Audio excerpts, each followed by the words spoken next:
Bonjour à toutes et à tous, et quelle joie de me retrouver ici, dans ce lieu saint, Lourdes, un sanctuaire.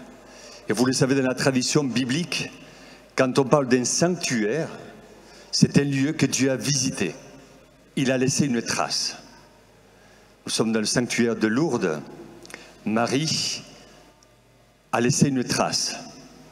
Et nous venons ici pour nous réparer intérieurement, pour retrouver la force, l'onction, le courage, la joie.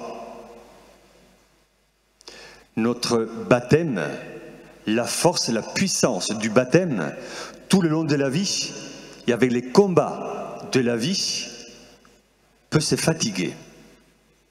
Il ne faut pas éteindre la puissance du baptême qui est en nous. Et c'est pour ça qu'on vient à Lourdes. Alors j'ai la joie de revoir, j'ai revu ma communauté. Et j'ai pris du temps pour descendre. En un quart d'heure, c'est fait. Mais j'ai pris du temps parce que c'est, non pas une via crucis, mais une via lucis. C'est un chemin de lumière. Parce que je m'arrête toutes les 5 minutes pour saluer les uns, les autres. Les personnes m'arrêtent, je revois mon passé ici, et c'est un bonheur d'être là. Mais je viens partager avec vous, en ce moment, ce qui est marqué derrière moi. Je vous partage l'expérience unique, ecclésiale et belle du conclave. Je la partage avec des croyants, avec des baptisés, avec des membres de la famille. Quand j'étais à Rome, on avait toujours, nous les cardinaux, on était assez suivis. On nous posait beaucoup de questions, on voulait nous confesser. Et donc, on était très chaste par rapport aux journalistes. Maintenant, le conclave est fini. Nous pouvons partager ce qui est du domaine du partageable, évidemment, parce qu'il faut respecter toujours le secret. Le secret n'est pas pour cacher. Si dans le conclave, on respecte le secret, c'est parce qu'il y a une dimension de mystère dans la vie de l'Église. Certains ont pu voir le côté secret comme du domaine de la domination et du domaine aussi du privilège. Certains savent, ils sont en première division, les autres ne savent pas, ils sont en troisième division. Ce n'est pas du tout le but, ni la nature, ni la mission du conclave. Alors je vais commencer par le commencement. Pour qu'il y ait un conclave, il faut qu'il y ait la mort d'un pape. J'ai pu le dire aux médias, clin d'œil de l'histoire.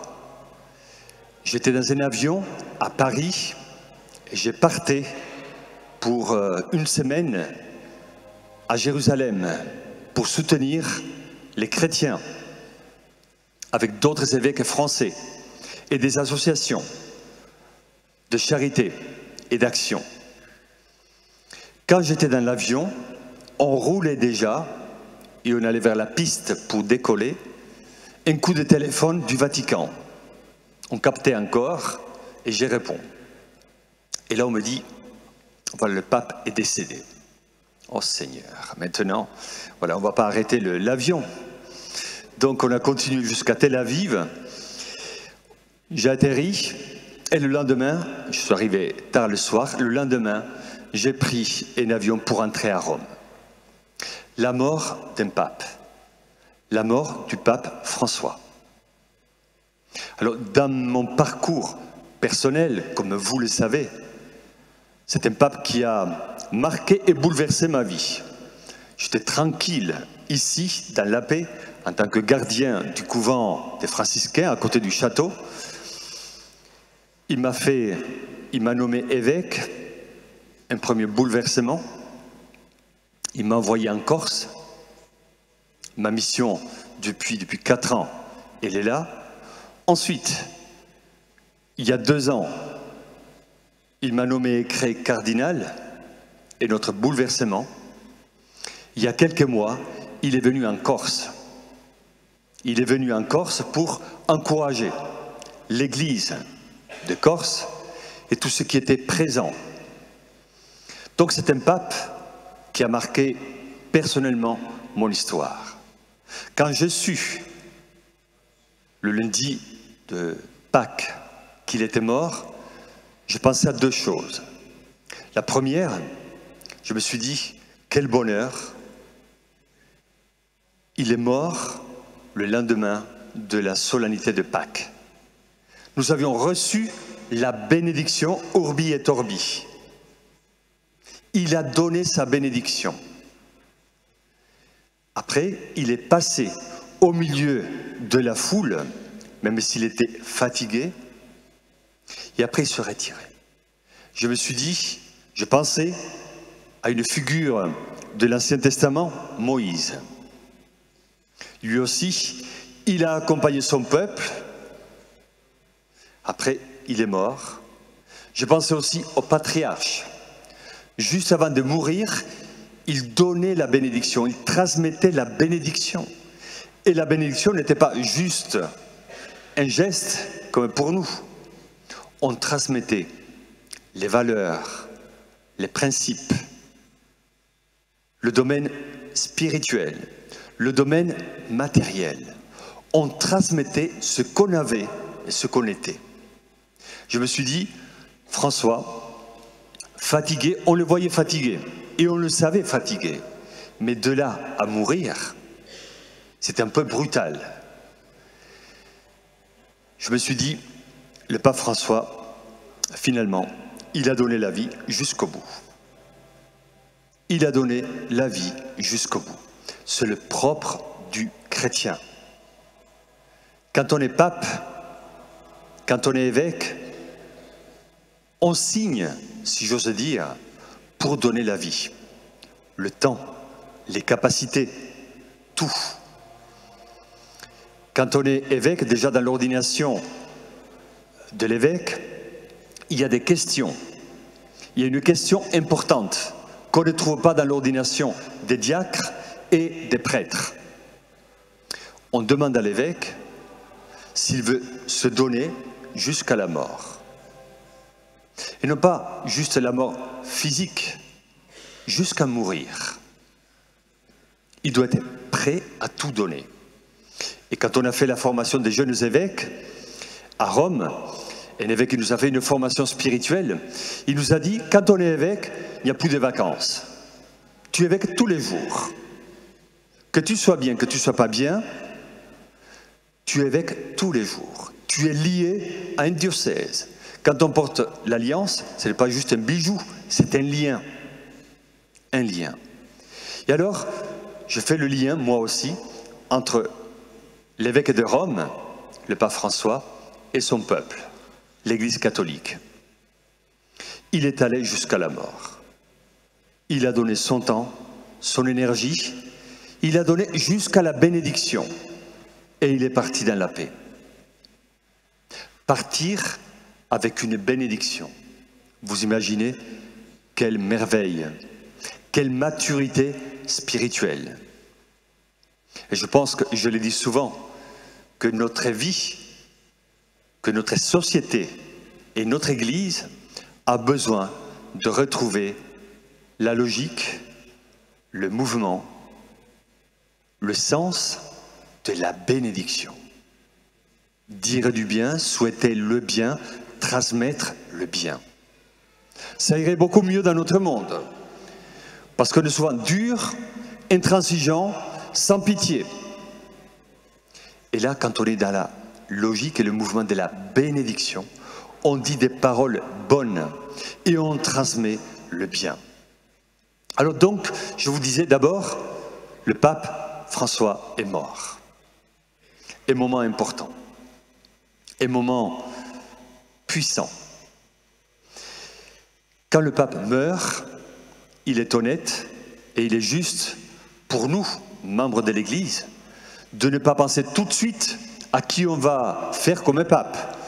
Et à commencer à faire des listes pour dire celui-là il est sympathique, l'autre il est intelligent.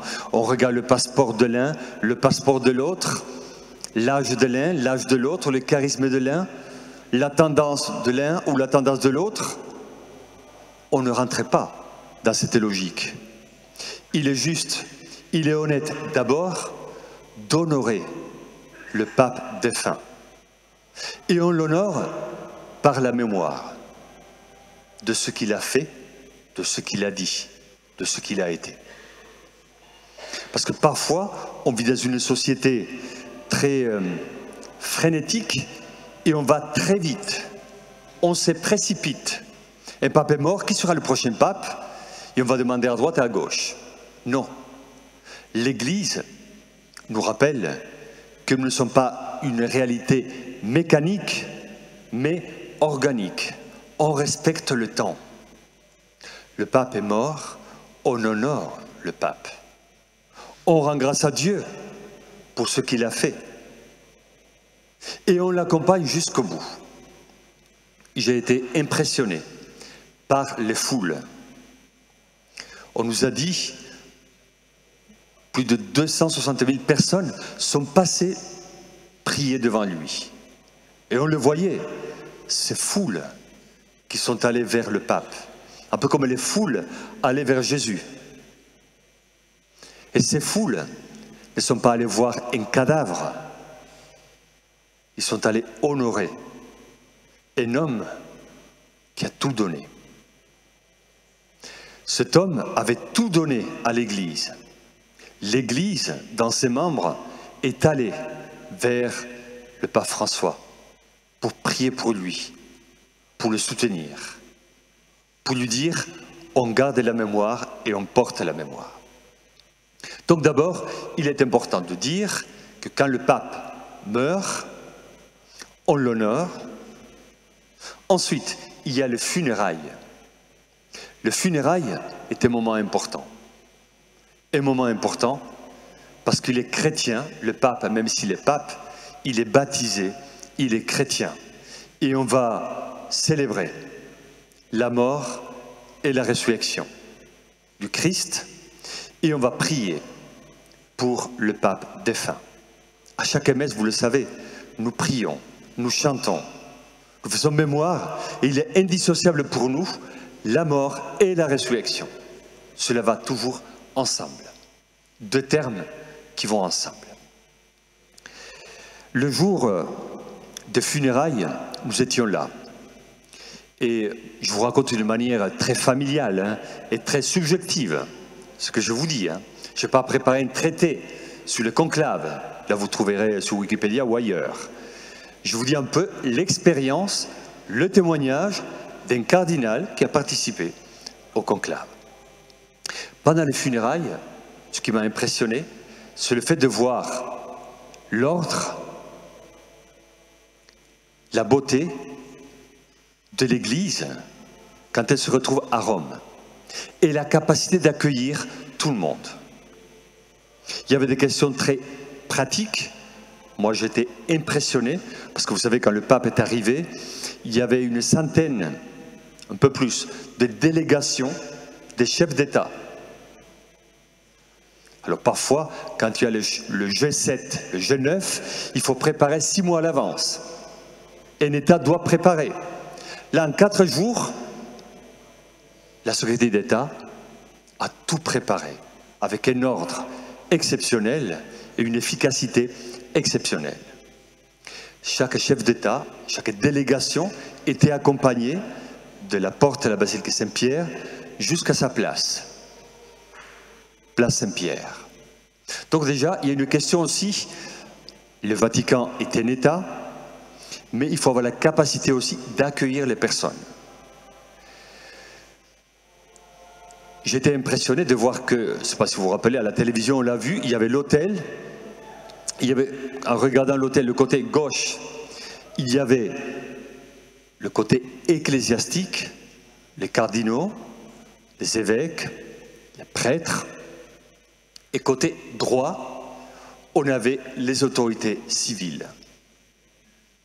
Et nous avions tous les chefs d'État, je ne vais pas en citer, juste devant nous. Je me suis dit, on vit le funérail du pape François, le chef de l'Église catholique.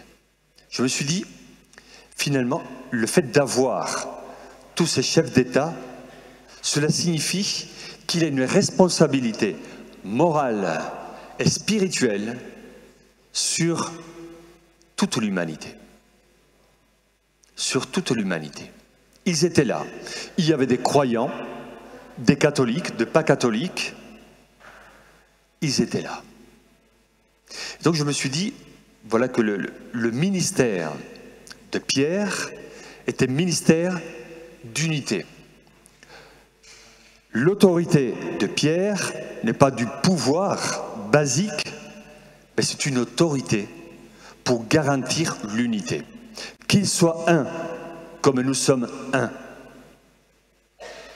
Et je crois qu'aujourd'hui, il est rare de trouver des autorités capables de garantir l'unité. Souvent, dans nos États, quand quelqu'un a l'autorité, provoque beaucoup de divisions et beaucoup de tensions.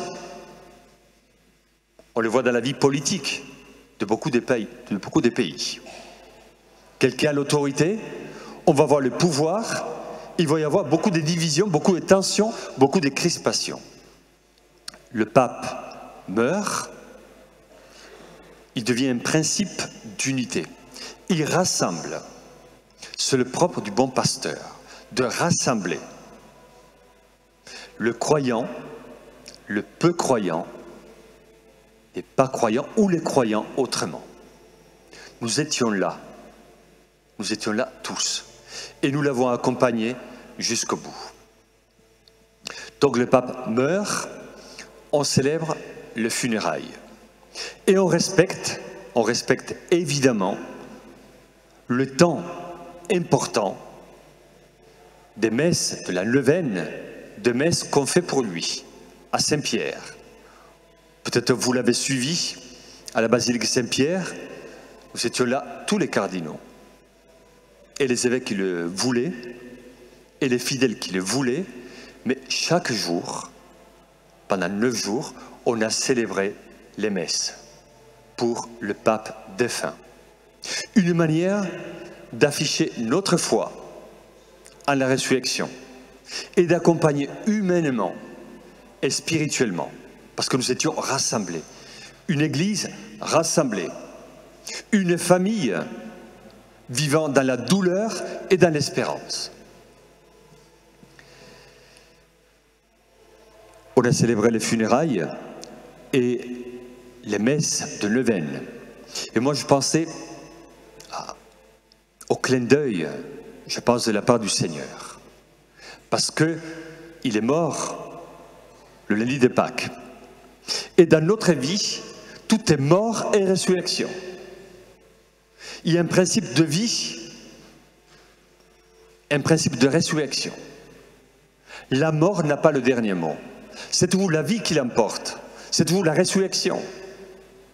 Vivre debout, retrouver la position debout. Anastasis. Et là, justement, nous avons donné un témoignage, il me semble, au monde, sans arrogance et sans complexe non plus, dans notre style, dans notre foi et dans notre espérance, nous avons donné un témoignage de notre foi. Il y a la mort, il y a la vie. Il y a un combat entre la mort et la vie, mais la vie l'emporte toujours. On honore le pape défunt jusqu'au bout, mais après, la vie continue. Et on va élire un nouveau pape. Nous avons vécu ce que vous savez maintenant, parce que vous savez, je vous dis quelque chose que je trouvais intéressant, en tout cas pour moi, puisque c'était la première fois que je participais à un conclave.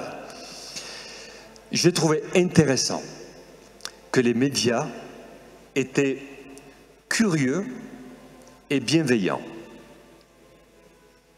Curieux et bienveillants. Donc ils posaient beaucoup de questions. Il y avait des questions auxquelles on pouvait répondre, d'autres, on restait chaste, on ne répondait pas. Mais on a senti qu'il y avait une forme de curiosité, et cela nous a donné la possibilité de partager une catéchèse avec ceux qui étaient de l'autre côté de l'écran, de partager aussi le fonctionnement et la vie de l'Église. Donc nous avons vécu ce bon moment aussi avec les médias. Après, les journalistes, ils sont des journalistes, évidemment. Ils font leur métier, ils veulent tout savoir. Après, c'est à nous aussi de dire ce qu'il faut dire et de ne pas dire ce qu'il ne faut pas dire. Mais il y avait un lien de sympathie et de respect. Le conclave, vous le savez, c'est un moment précis après la mort du pape. Conclavis, fermé à clé. Voilà, ça, les médias nous l'ont dit, et cela nous a fait du bien de nous rappeler l'histoire de l'Église et comment l'Église vit et ordonne son histoire. Avant le conclave, il y a ce qu'on appelle les congrégations générales. Les congrégations générales, les médias ont beaucoup parlé, et c'est bon parce que je pense qu'à travers les médias, on a pu savoir comment on fonctionne et comment on vit. Donc, pendant les congrégations générales, tous les cardinaux, il y a tous les cardinaux. Il y a les cardinaux électeurs, vous le savez, nous étions 133 à la chapelle Sixtine, mais pendant les congrégations générales, nous étions tous, bon, ceux qui étaient en bonne santé. Je crois que nous étions autour de 178, par là. Et tous les cardinaux peuvent parler et doivent parler. C'est à nous de prendre le temps d'une manière ordonnée pour dire notre vision de l'Église, notre vision du futur pape, ce que nous croyons important pour l'Église. Alors attention, j'ai pu le dire à quelques élus, on ne présentait pas un programme pour dire l'Église va mal, l'Église va très mal, ne vous inquiétez pas, j'arrive, j'ai un programme, votez-moi, je serai le futur pape, il n'y aura aucun problème. Non, dans l'Église, on ne fait pas comme ça. Donc, on ne présente pas un programme. On dit tout simplement comment nous voyons l'Église en ce moment de son histoire. Le pontificat de François, les défis de notre époque, les tensions de notre société, les attentes et la soif de notre société. Donc c'est une manière très belle de s'écouter. Ce n'est pas un moment où il y a des débats. On écoute. Chacun parle. Il y a beaucoup de langues. Là, on voit ce qui est merveilleux. Si pour nous catholiques, on voit la catholicité de l'Église. On est très catholique. On voit des langues différentes, des cultures différentes, des races différentes, et on est là, au nom de la même foi. Et chacun peut s'exprimer avec sa langue, avec sa culture, pour dire ce qu'il souhaite pour les biens de l'Église.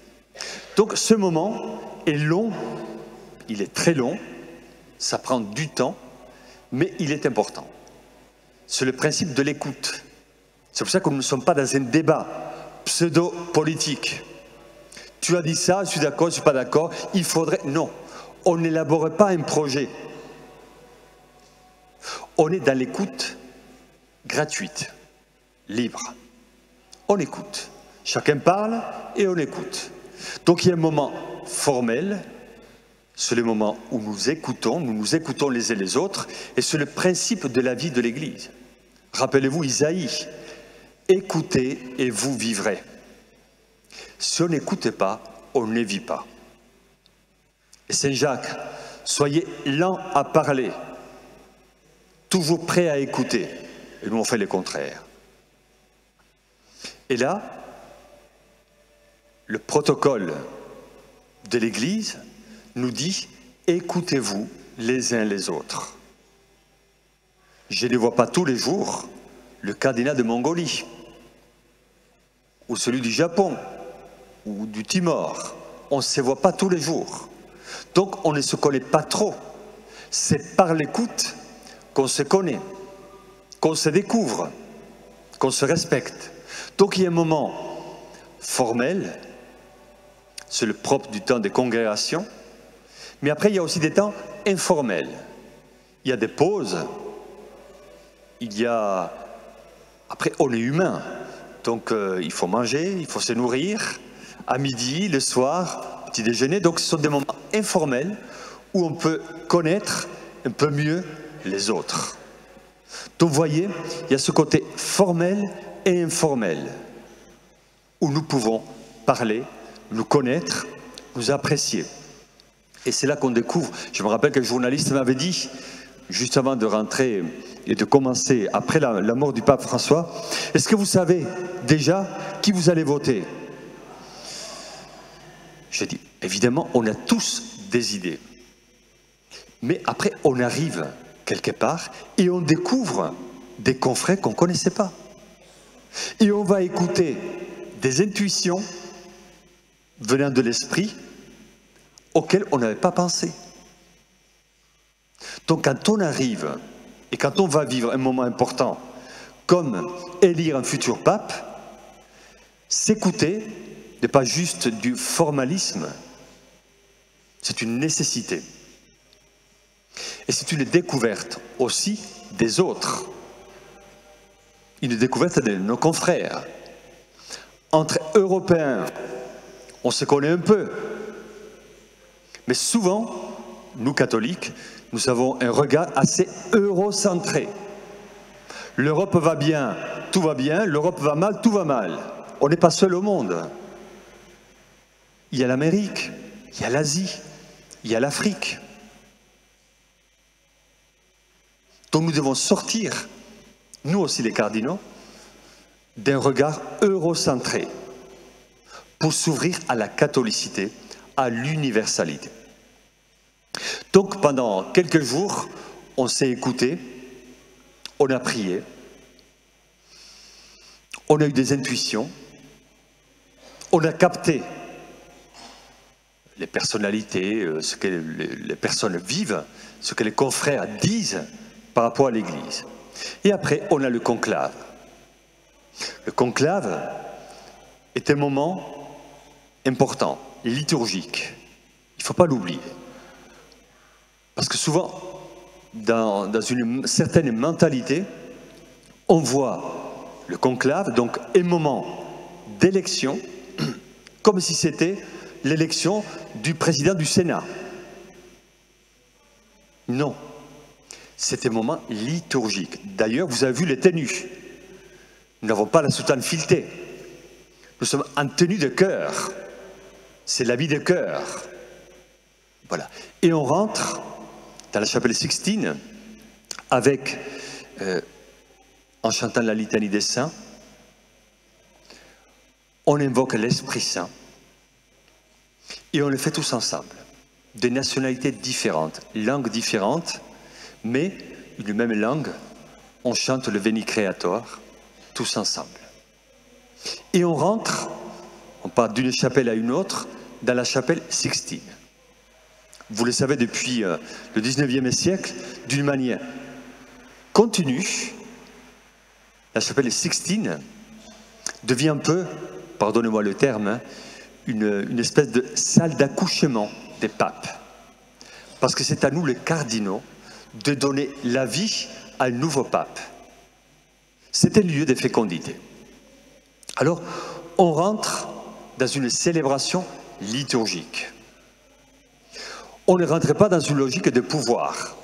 D'ailleurs, vous l'avez vu, on le trouve à YouTube, partout, il y a un serment avec la main sous l'évangile.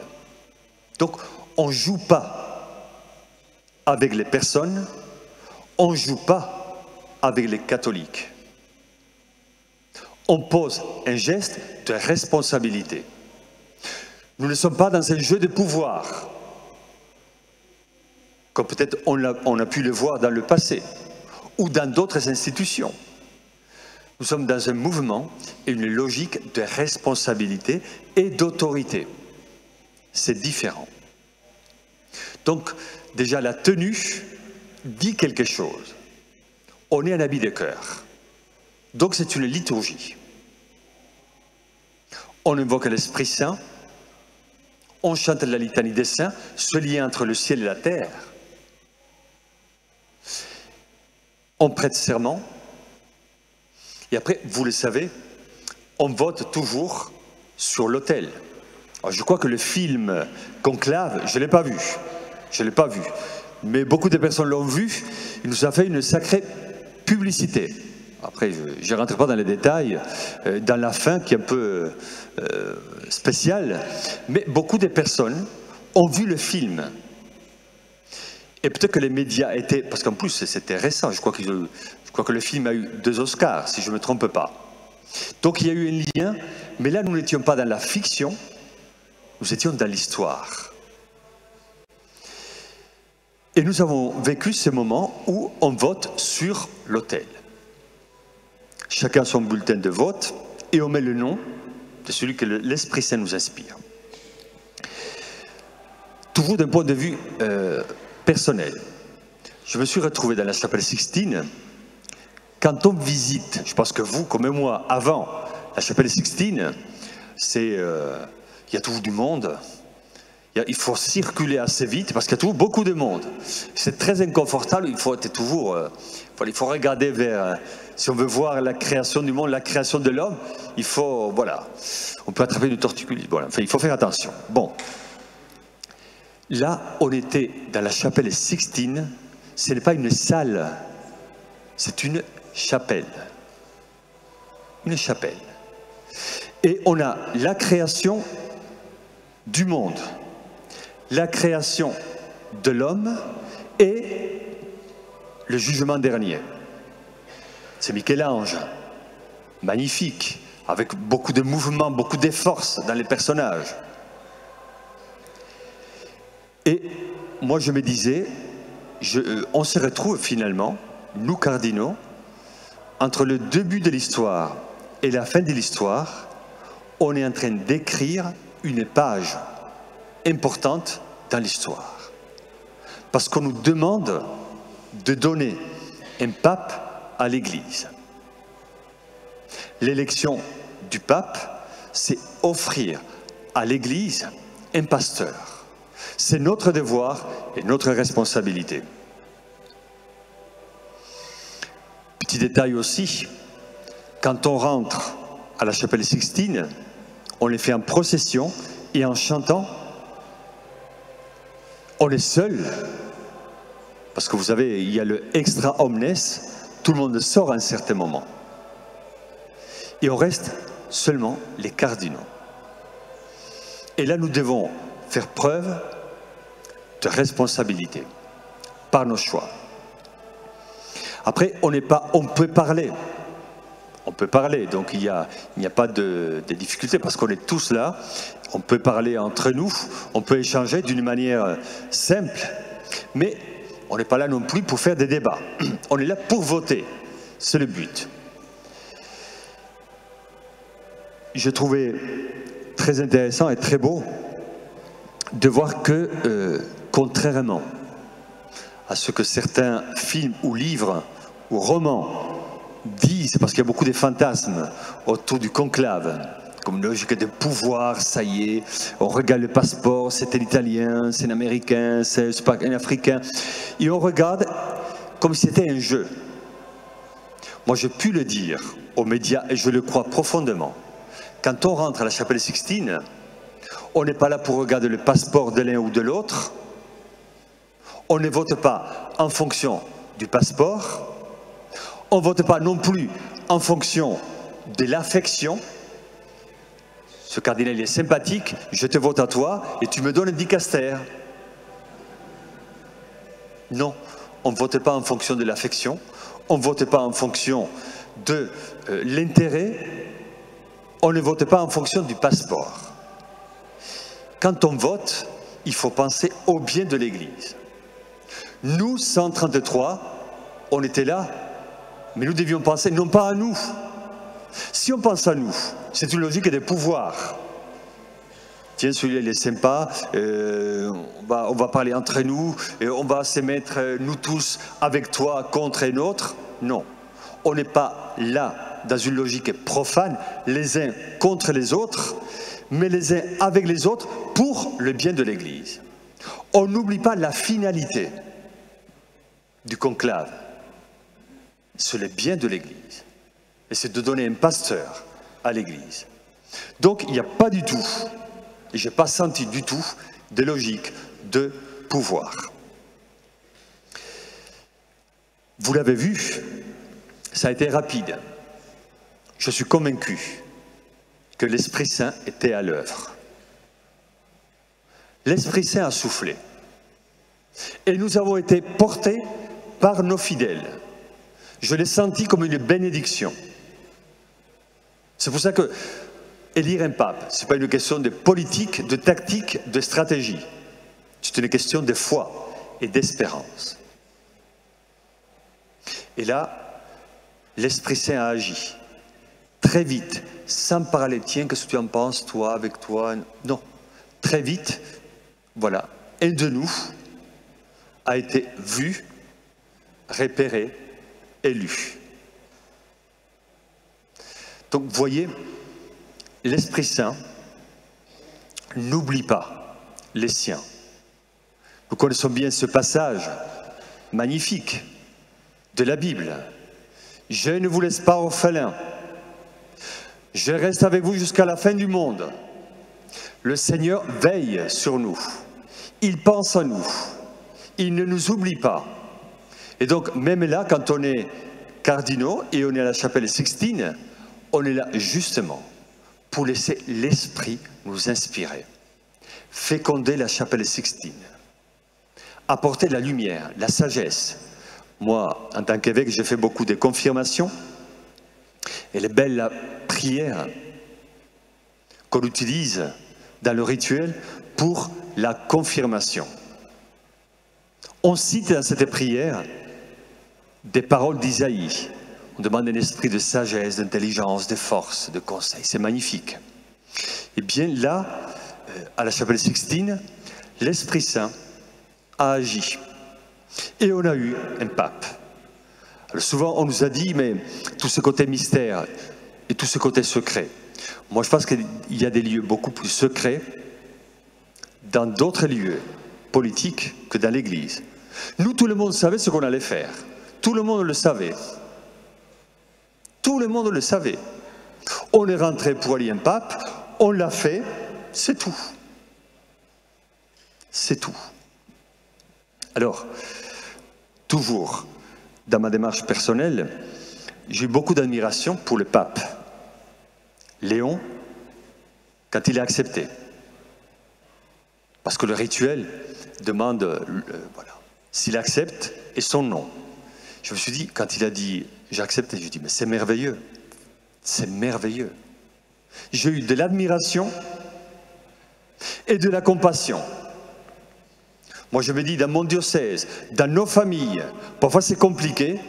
Imaginez-vous dans une famille d'1,4 milliard de catholiques. Il faut être solide. Et il l'est. Dieu merci.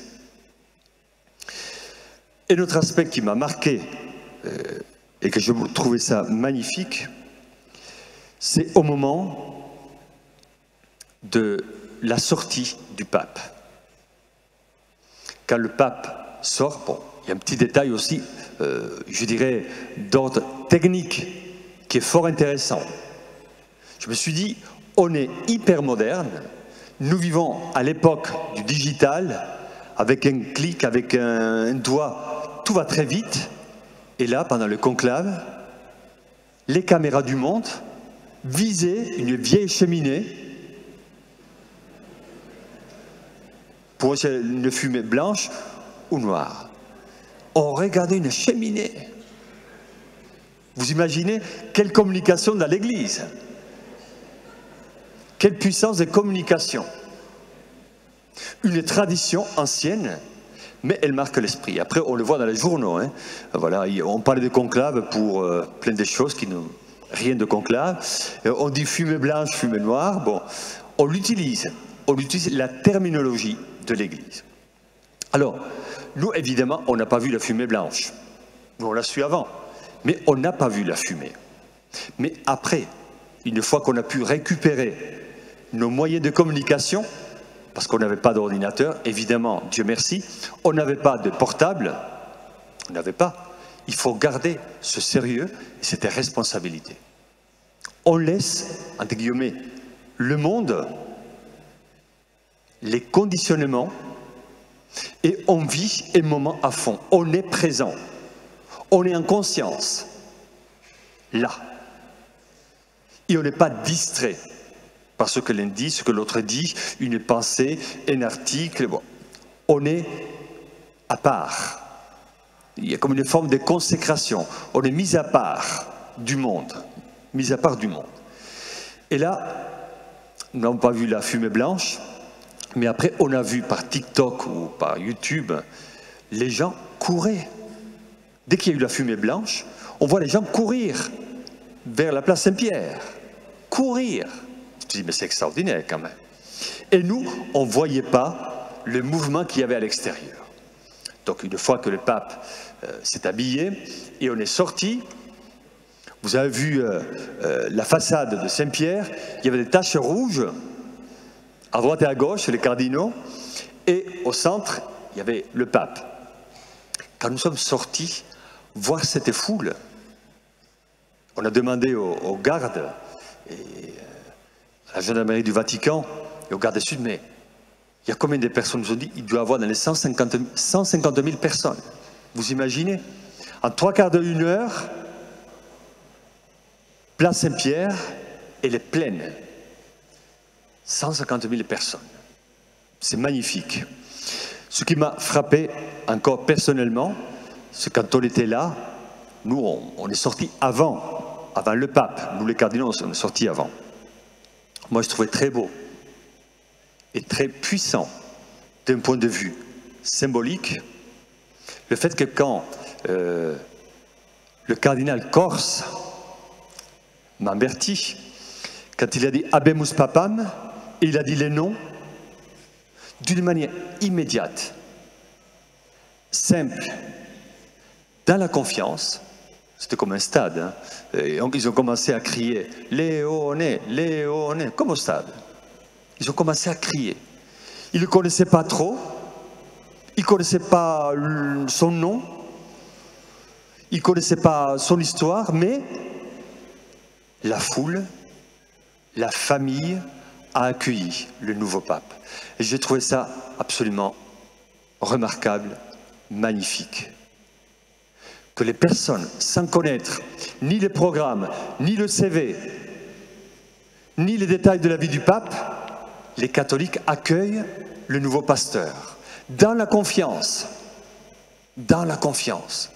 Quand je vois nos élus, les pauvres, ils doivent préparer un programme, présenter le programme, défendre le programme, convaincre avec le programme, et ça ne passe pas parfois. Et là, pas de programme, pas de CV, le pape sort et il est accueilli dans la confiance. Un pape, un pasteur est accueilli dans la confiance. Et je trouvais ce geste simple de la foi ecclésiale, simple mais puissant, parce que l'Esprit était là. L'Esprit était là. Je vous donnerai des pasteurs, je ne vous laisse pas orphelins. Et voilà que le peuple de Dieu vient pour accueillir le nouveau pasteur, dans la confiance.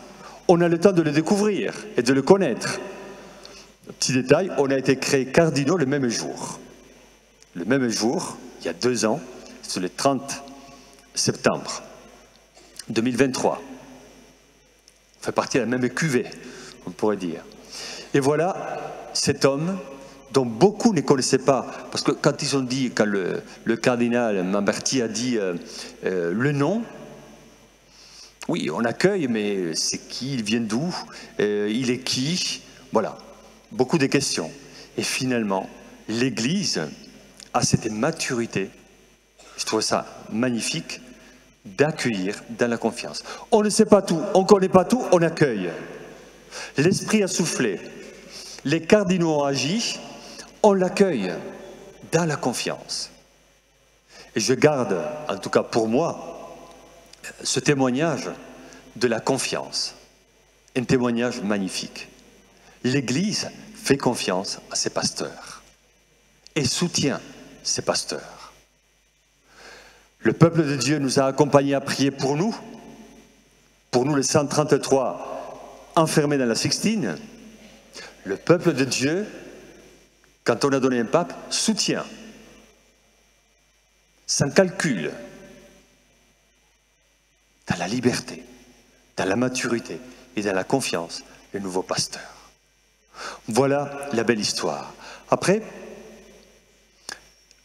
le lendemain de l'élection, nous avons pu parler d'une manière informelle aussi avec le pape, et nous avons eu ce moment aussi important du début de son pontificat.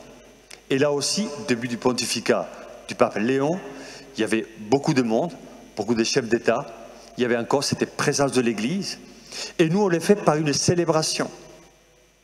On commence pas d'une manière protocolaire, froide et technique, on le fait dans le cadre de l'Eucharistie, d'une messe, d'une célébration. Voilà, le pape est là, et le peuple de Dieu célèbre avec lui. Et on l'accompagne dans la joie et dans la confiance. Voilà donc ce que je pouvais vous dire, j'ai déjà parlé 50 minutes, ce que je pouvais vous dire sur le conclave. Un moment ecclésial, dans le jubilé de l'espérance, on a accueilli un nouveau pape dans l'espérance. Et nous voulons vivre son ministère dans l'espérance. Je pense que cette dynamique nous guérit et nous libère d'une maladie terrible dans notre société, était toujours dans le calcul et la stratégie, dans la méfiance. On fait confiance et on vit. On fait confiance et on vit. Et on porte aussi le nouveau pasteur. On le porte. Après, le côté anecdotique, parce qu'on était en Italie. Vous savez qu'en Italie, on aime beaucoup le foot.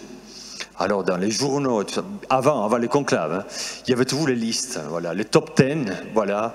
Après, les journalistes voulaient savoir qui a eu la médaille d'argent, la médaille de bronze ou la médaille de chocolat. Ça ne se dit pas. Ça ne se dit pas. Ça reste et ça fait partie du mystère. Mais je pense, je le dis, j'espère, sans arrogance, que l'Église a donné un beau témoignage de simplicité et de foi. Nous avons vécu des moments douloureux et difficiles. On a eu à accompagner un pape défunt. Nous avons élu un nouveau pape et on l'a fait dans la tradition et dans la confiance. Et cette tradition nous donne une stabilité. Cette tradition nous donne aussi une solidité. Et c'est là qu'on voit, et c'est là qu'on croit que l'Esprit féconde les intelligences, les consciences et la volonté des fidèles. Je vous remercie et priez pour le nouveau pape et priez aussi pour nous les cardinaux. Merci beaucoup.